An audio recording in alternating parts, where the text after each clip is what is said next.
भारतीय cricket team आज टी20 world cup का फाइनल मुकाबला खेलने के लिए उतरेगी। वेस्टइंडीज के बारबाडोस में खेले जाने वाले इस फाइनल मुकाबले में साउथ अफ्रीका के साथ भारत का मुकाबला है।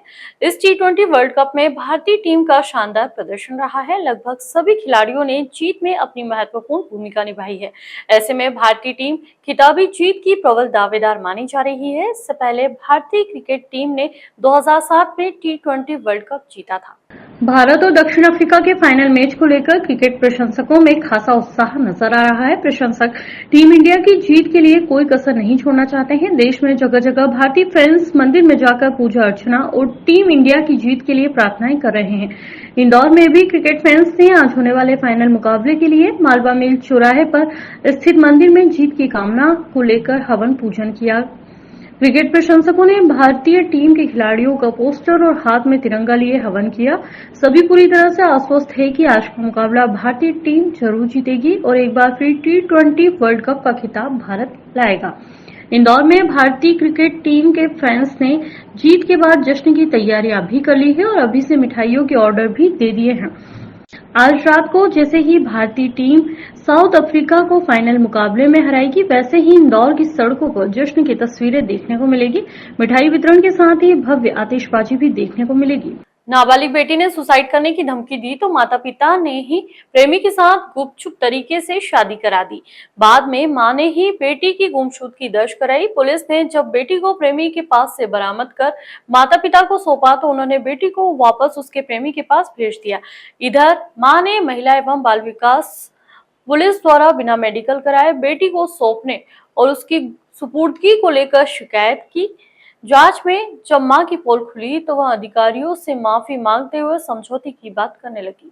अब बाल विवाह कराने के मामले में मां और दूल्हे के परिवार सहित कुल 7 लोगों पर केस दर्ज किया है। चाइल्ड वेलफेयर कमेटी के सामने ऑनलाइन सुनवाई में बेटी के बयान के बाद 16 साल की बेटी बालिग होने तक बाल कल्याण समिति के संरक्षण में रहेगी। लड़की का शुक्रवार को मेडिकल भी हो गया। कोर्ट में 164 के बयान हो गए। CWC के सामने ऑनलाइन सुनवाई भी हुई। लड़की के घर में दादी मौसी है और एक छोटा भाई है।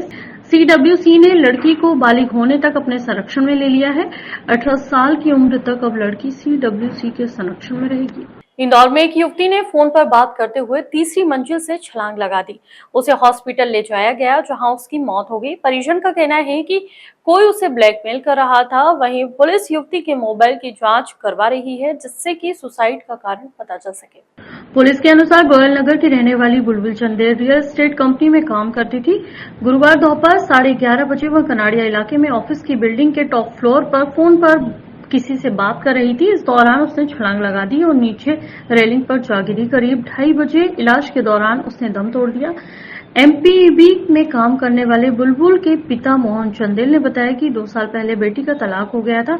वह हमारे साथ ही रहती थी। जिस समय यह घटनाक्रम हुआ तब ऑफिस में कोई नहीं था। बुलबुल दफ्तर खुलने से पहले ही ऑफिस पहुंच गई थी। वह 3 साल से यहां काम कर रही थी। प्रत्यक्षदर्शियों ने बताया कि करीब 10 मिनट तक फोन पर बात की और फिर कूद गई। यह में एक घटनाक्रम आया जिसमें एक पीड़िता की उम्र लगभग 27 ईयर है और ये कनाड़िया गांव की रहने वाली है। और यहाँ इनका जो कनाड़िया रोड है आलोक नगर में जो कॉलोनी है उसका जो मेन रोड पे एक प्रॉपर्टी जो रियल एस्टेट का ऑफिस है उसमें वो काम करती थी। रोज की भांति उस दिन भी अपने यहाँ ऑफिस में आई हुई थी, लेकिन उसमें ऑफिस उस समय बंद था।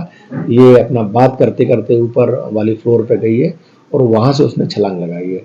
पुलिस ने इसमें प्राइमा फेसी इसमें मर्ग पंजीबद्ध किया है और घटनाक्रम के संबंध में पूरे जो क्या कारण है इस संबंध में इसकी जांच पड़ताल की जा रही है। इंदौर में बनने वाली मेट्रो रेल प्रोजेक्ट को लेकर जहां लोगों को एक बड़ी सौगात मिलेगी तो वहीं दूसरी ओर प्रोजेक्ट में कई लोग इससे प्रभावित भी होंगे। वहीं शनिवार को MG रोड व्यापारी व रहवासियों ने एक महत्वपूर्ण बैठक आयोजित की जिसमें सामाजिक कार्यकर्ता किशोर कोटवानी भी मौजूद रहे। जहां MG रोड व्यापारी शेखर गिरी ने बताया कि विधानसभा 1 के विधायक व कैबिनेट मंत्री कैलाश विजयवर्गीय ने आश्वासन दिया कि इंदौर को नुकसान हो ऐसा प्रोजेक्ट प्रोजेक्ट नहीं बनाएंगे। जहां आज हुई इस महत्वपूर्ण बैठक में मेट्रो अंडरग्राउंड को लेकर कई महत्वपूर्ण सुझाव भी आए। वहीं व्यापारी शेखर गिरी का कहना है कि कैबिनेट मंत्री कैलाश विजयवर्गीय ने गत दोनों मेट्रो रेल प्रोजेक्ट को लेकर ब्रिलियंट कन्वेंशन सेंटर में एक महत्वपूर्ण बैठक आयोजित की थी, जिसमें उन्होंने नए सिरे से सर्वे कर अंडरग्राउंड प्रोजेक्ट स्टेशन बनाने की बात कही थी। जहां व्यापारियों ने संतोष जाहिर करते हुए मंत्री विजयवर्गीय को धन्यवाद दिया था। हालांकि व्यापारियों ने आरोप लगाते हुए कहा कि सर्वे की टीम बिना किसी व्यापारी या रहवासियों से मशवरा करते हुए, जिससे एमजी रोड व्यापारी में भय का माहौल बना हुआ है। हालांकि व्यापारियों ने कैबिनेट मंत्री कैलाश विजयवर्गीय से मिलकर सुभाष मार्ग एमजी रोड मेट्रो प्रोजेक्ट को लेकर चर्चा करने की बात कही।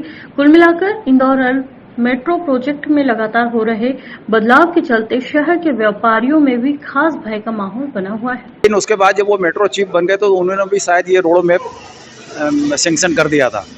तो यहाँ के सारे व्यापारी असमंजस में है कि भाई यहाँ मेट्रो अंडरग्राउंड आएगी, यहाँ सब स्टेशन आएगा, तो जो नक्शा यहाँ के जो सर्वे वाले, जो टेंडर वाले, जो लोग बिल्डर लोग हैं या जो उसको डेवलप करेंगे या जो ठेकेदार लोग हैं, उन लोगों से हमने नक्शा लिया। तो उस नक्शे के आधार पर ये देखा जाता है कि बहुत सारी बिल्डिंगें वो एक्वायर्ड करना चाहते हैं। इसी संदर्भ में हमने पितर पर्वत पर कैलाश जी से मुलाकात करी थी और उन्होंने हमको ये आश्वासन दिया था कि नहीं, इस क्षेत्र में ऐसी कोई तोड़फोड़ नहीं होगी। तो हमने छोटी सी मीटिंग इसलिए रखी ताकि हम भविष्य में एकत्रित होकर कोई जो चरणबद्ध हमको आंदोलन करना पड़े तो हम उसके लिए यहाँ पर एकत्रित हुए हैं। इंदौर में कारोबारी द्वारा जिस महिला मित्र को अपने साथ महंगे होटल में खाना खिलाया, इस महिला द्वारा कारोबारी के साथ चोरी की वारदात को अंजाम देकर 6 लाख रुपए उड़ा लिए गए। शिकायत के अनुसार पुलिस ने महिला मित्र से 6 लाख रुपए बरामद कर लिए हैं। इंदौर के लसूड़िया थाना क्षेत्र में रहने वाले हरीश पटेल द्वारा पुलिस को शिकायत की कि उन्होंने कारोबार के लिए 6 लाख की राशि अपने पास रखी हुई थी और फिर वह अचानक से चोरी हो गई। पूरे मामले में तमाम सीसीटीवी फुटेज और आसपास की जांच पड़ताल के बाद पुलिस ने एक महिला को गिरफ्तार किया और उससे पूछताछ की तो उसने जुर्म कबूल कर लिया। पूरे मामले में बताया जा रहा है कि कारोबारी हरीश द्वारा महिला मित्र के साथ पहले तो होटल में खाना खाया गया था। इस दौरान उनके पास 6 लाख रुपए भी थे, जो कि कुछ देर बाद चोरी हो गए। शिकायत के अनुसार पुलिस ने महिला मित्र से 6 लाख की राशि जब्त कर ली है। तो वहीं बताया जा रहा है कि महिला को निजी काम से रुपयों की आवश्यकता थी, इसी कारण से उसने अपने पुरुष मित्र के रुपयों को चोरी कर लिया था। फिलहाल पुलिस पूरे मामले में पकड़ाई महिला से पूछताछ में जुटी हुई है। ये फरियादी हरीश पटेल के द्वारा ये बताया गया, रिपोर्ट लिखाई गई थाना लसूड़िया में कि वो उसके एक मित्र मिली थी जिसके साथ वो उन्होंने खाना खाया, होटल रमाडा पर रुके थे। सुबह उसने देखा कि तो उसके जो 6 लाख रुपए बिजनेस के थे वो गायब हो गए। तो उसको शंका थी कहीं ना कहीं उसकी जो महिला मित्र है वो पैसा लेकर चली गई है। इस पर से थाना लसूड़िया में आईपीसी सेक्शन 379 के तहत केस रजिस्टर किया कर इन्वेस्टिगेशन लिया गया। अभी फिलहाल जो महिला मित्र थी उससे पूछताछ की गई। पूछताछ करने में उसने बात चोरी करना एक्सेप्ट कर लिया गया है और 6 लाख रुपए थाना लसूड़िया के द्वारा रिकवर भी कर लिए। इंदौर की लसूड़िया पुलिस द्वारा मुखबिर की सूचना के आधार पर चेन लूट की घटना को अंजाम देने वाले 2 छात्रों को गिरफ्तार किया गया है। पकड़ाए दोनों ही छात्र मेडिकल कॉलेज में नर्सिंग की पढ़ाई कर रहे थे, लेकिन अपनी मौज मस्ती के लिए चेन लूट की वारदात को अंजाम देने लगे थे। फिलहाल पुलिस ने आरोपियों को रिमांड पर लेकर पूछताछ में जुटी हुई है। दरअसल पिछले दिनों लसूड़िया थाना क्षेत्र की पोस्ट कॉलोनी में महिलाओं के साथ चेन लूट की वारदातें लगातार बढ़ रही थी और इसी के तहत पुलिस द्वारा एक विशेष टीम गठित कर इन आरोपियों की धरपकड़ के लिए लगाई गई थी और इसी को लेकर पुलिस ने मेडिकल कॉलेज में नर्सिंग की पढ़ाई कर रहे अमन और अंकित नामक 2 युवकों को गिरफ्तार किया है, जिनके पास से सोने की चेन भी बरामद की गई है। बताया जा रहा है कि आरोपियों ने चेन लूटने के बाद Dhanvarsha gold loan private limited में गिरवी रख दी थी और नकदी रुपए ले लिए थे और इसी से मौज मस्ती भी कर रहे थे।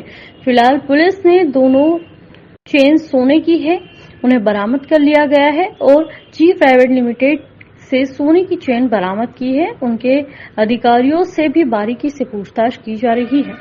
लेकिन जिस तरह से लूटपाट में सोने को निजी कंपनियां लोन पर देकर रुपया नकद दे रही है, जिस तरह से लूटपाट के सोने को निजी कंपनियां लोन पर लेकर नकद रुपया दे रही है, उससे कई तरह के सुरक्षा संबंधी सवाल भी खड़े किए जा रहे हैं। मैं जाता था तो महिलाओं को चेन वगैरह देखता था तो उसको काफी अट्रैक्शन हुआ और उसके बाद उसने अपने जो साथी अंकित के साथ में मिलकर ये घटनाएं की और नए नए जो गैजेट्स लेना, घूमना फिरना, ये इनकी शौक थी। इन शौक को पूरा करने के लिए इसने ये घटनाएं शुरू की।